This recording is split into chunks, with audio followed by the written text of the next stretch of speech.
Hi everyone, and welcome to TLDR for Week 4, Information Security. The learning outcomes for the week. I'd like you to be able to describe what a denial of service attack is, describe social engineering, including some typical methods, talk about how to protect yourself against social engineering attacks, as well as what training a business might need.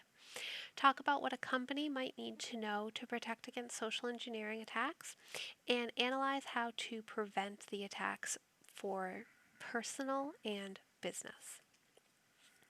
A denial of service is an attack on availability. Some examples of attacks on availability. One of the ways that this can happen is you can see, for example, somebody sending too many packets to a web page. The web page will get overloaded, and then legitimate traffic will no longer be able to see the web page. A distributed denial of service, the difference is instead of a single person sending the packets, it's lots of people sending the packets. A distributed denial of service attack can sometimes be what's considered an advanced persistent threat, or APT. This is somebody is specifically trying to aim for a company or a website. It's not just, oh, oopsies, I accidentally ran this command that I shouldn't have. It's a malicious thing that you have to put some thought and effort into. One of the things that we have right now is something called denial of service as a service. So, one of the things that's been happening in tech is there's a whole set of companies that have taken this as a service as their business model. So, for example, software as a service means that you are paying a monthly fee to be able to access software rather than paying a one time cost for the software. You'll actually see this if you happen to be a gamer and you are doing things like, for example, you do World of Warcraft or WoW, you know that they like to have money every month. Makes them happy. Now, in the case of information security, we actually have denial of service as a service. You'll also see these referred to as booters or stressors. Now, these actually do have a legitimate use. If you are a sysadmin or a network admin, you might want to try a network stressor so that you can see how much your network can take. So, if you have a virtual model of your network, you want to figure out, for example, how well am I utilizing my network hardware? Did I buy way too much hardware? Or am I going to need to upgrade my hardware in 6 months because I'm hitting peak times frequently? So there's actually legitimate uses of booters and stressors. Stressors. Booters are usually things where people pay to boot somebody off of a service. That's not legitimate. Legal. Um, so stressors, they actually do have a reason for having, but sometimes you'll see both of these. Now, if we have a denial of service attack happening, what we'll generally notice is our network is going to be slow. We might have unavailable websites. We might have no internet service. And these could all be things that we would see in a denial of service attack. Now, this could also be something we'd see if, for example, you posted a video and it went viral. It can be really hard to tell the difference between a denial of service attack and you are in the news for some reason. Now, if it is a denial of service attack, there's actually some third-party vendors that have services where they are specifically designed to prevent denial of service or DDoS style attacks. We can do things with packet filtering where we can look at the packets that are coming in or going out of the network and see if we can filter out some of the ones that we think are junk.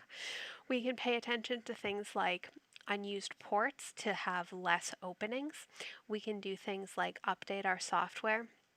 We can also watch our network traffic to see if perhaps this is a known uptick, or, for example, we know that our company has grown. We know that we were starting to hit the limits of the hardware that we had, and we've now gone over those limits.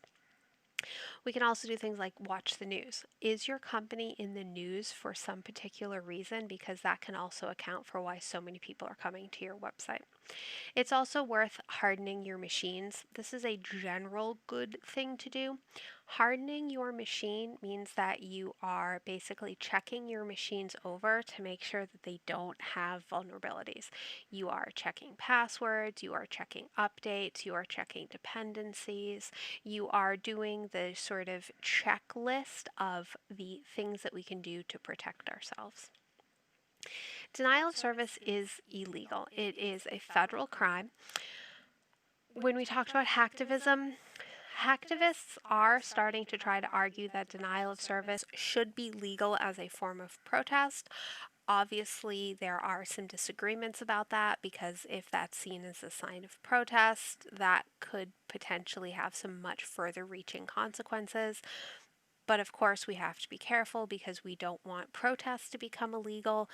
That's one of the sort of founding ideals that we have in the United States is we should be able to peacefully assemble. So it's kind of a disagreement that's happening right now. Now, with social engineering, we can have what's called targeted social engineering or non-specific social engineering.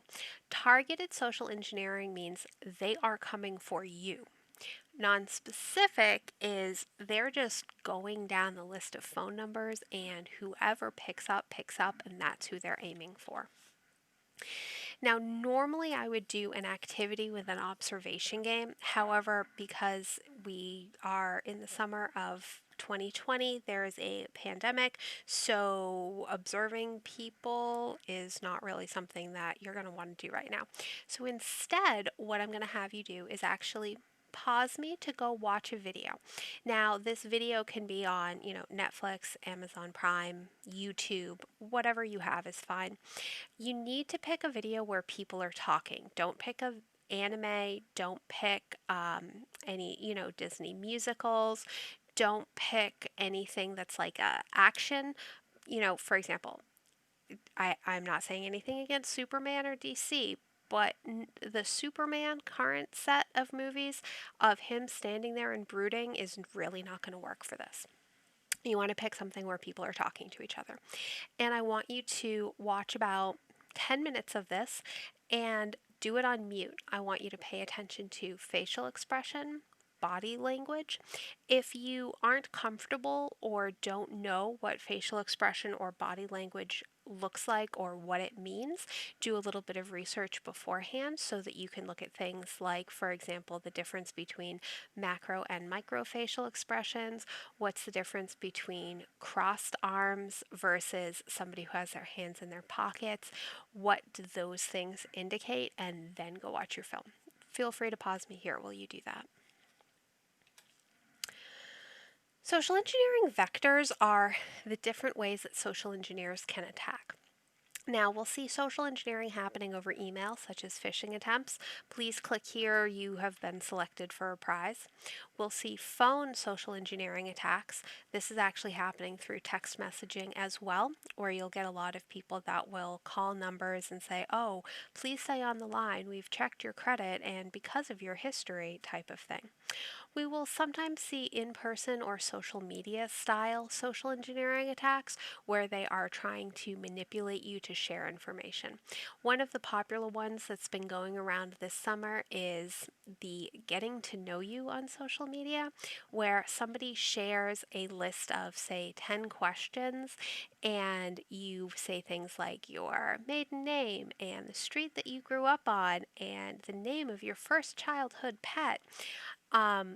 This may sound familiar. Those are actually what's considered knowledge-based answers, and those are one of the ways that you can do authentication, verifying you are you. It's, I guess, sort of short spoiler, don't do those, but what you want to do is you can actually see that happening and going across social media. That's one of the attack vectors you'll sometimes see. Now, the different types of social engineering, we can have things like phishing, which is just sending out emails to a large group, or spear phishing, where we are actually sending out a much more specific email to a specific person. We could also see things like people that are attacking over voice calls for vishing, people that are attacking over text messaging for smishing. You might also see people start to do some pretexting or typo squatting. Those are some other examples of social engineering attacks. The way social engineering works is you want to do some recon or reconnaissance. You want to find out a little bit of information about the person or company that you're trying to attack so that you can have a reasonable thing to say. You don't just get on the phone and you're like, hey, what's up? Because that's really not going to help you. You want to do things like most social engineers will do what's called setting the environment. A lot of social engineers will either go for the nice person approach, where they are trying to come across as a nice and friendly person that you want to help, and they take advantage of the fact that people like to help other people. Some social engineers will also go with the time pressure approach. So if they know that you have to be out at, say, 4 p.m. on a Friday, they might call you at 3:45 on a Friday because they know that they would like to get you to say things on the phone, and you might be rushing and not thinking because you're so excited about the weekend. Then the last thing is exfiltration of data. How do we actually get the information from the person? Now, again, normally we would pause for an activity, a manipulation activity such as putting up signs on doors. However, this isn't going to work right now. So in the Blackboard module, there's actually a couple videos of social engineering attacks, including the really well-known one of the elevator. So please go watch that. Feel free to pause me here and come back. Now, to prevent against social engineering attacks, now personal prevention. Basically, the best thing that you can do is be aware that people are doing this and give a little bit of thought to what they're asking for and do a little bit of research. So if somebody is calling you and trying to pressure you into giving up your social security number and credit card number, be aware that that's a scam potentially, and do things like ask to call back and then call back a main number, or ask for their extension, call back a main number and see if you can get the extension. And don't take the number they give you, go to their legitimate website and get that. A little bit of research can take you a long way. For example, some companies will have a policy to say ask for a social security number, but they don't actually need it. So if you do a little research, you know they don't need it, and so you can actually tell them no. And so that's one of the ways that you can protect yourself personally. For businesses, the best thing to do is training. And so most businesses will actually have an at minimum once a year training that they will do to help people recognize what social engineering attacks look like. One of the common places that gets hit with social engineering attacks is help desks, because they are the face of the company. A lot of people will call in there. And so one of the things that you can do to help this is you can have scripted responses or take a pause. If somebody is calling you and asking for something that is outside of the norm, it never hurts to do something like, I'm sorry, could you please hold on? I need to go speak to my supervisor. I'll be right back. And give yourself that pause and time to think. Is what they're asking for reasonable? Is this information that they should have? One of the biggest things that businesses need to do is test. It's all very well and good to tell everybody in your employ, don't respond to phishing emails, your credentials will get stolen, but you need to actually test. Are people listening to you? Are people following the training? Do people actually practice hovering over a link to see where it's going? Are they paying attention to what's going on? So it's important that you do testing as well as education. Now, the lab for this week is all about social engineering. I've got a couple of links for you to go read through. I have some questions that you should do some research on, and then we're going to do some dominance observation games. Now, normally these games would be friends, family, strangers, things like that. However, if you don't have a safe way to do that, for example, you live at home and it's not really safe to be out in public around people right now, you can just do this on a video. You're going to need to watch 3 conversations, and you're going to need to take notes on these conversations. Make sure you take thorough notes. Don't just say it was happy, say why it was happy. Don't just say it was tense, say why it was tense. Who is in charge of the conversation? Why do you think that they were in charge of the conversation? Stuff like that.